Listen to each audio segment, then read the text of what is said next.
বিসমিল্লাহির রাহমানির রাহিম। গত পর্বে আমরা আল্লাহর পবিত্র নাম আশ-শাকুর সম্পর্কে জেনেছি। আজ আমরা তাঁর আরেকটি গুরুত্বপূর্ণ নাম আলালিও নিয়ে আলোচনা করব। এই নামের তাৎপর্য এবং আমাদের জীবনে এর প্রভাব কতটা গভীর, আসুন তা জেনে নিই। আল্লাহর আলালিয়ে নামের অর্থ হল সর্বোচ্চ মর্যাদার অধিকারী, যিনি সকল সৃষ্টির ঊর্ধ্বে, যিনি মহত্ব ও উচ্চতায় অতুলনীয়।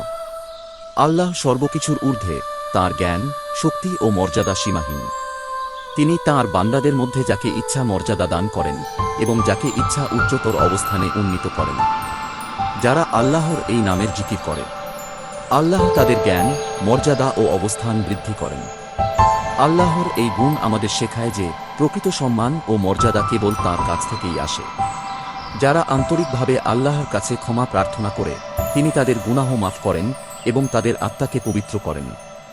আল্লাহর এই নামের জিকির করলে দুনিয়াতে বরকত লাভ হয় এবং আখিরাতে উচ্চ মর্যাদা অর্জিত হয়।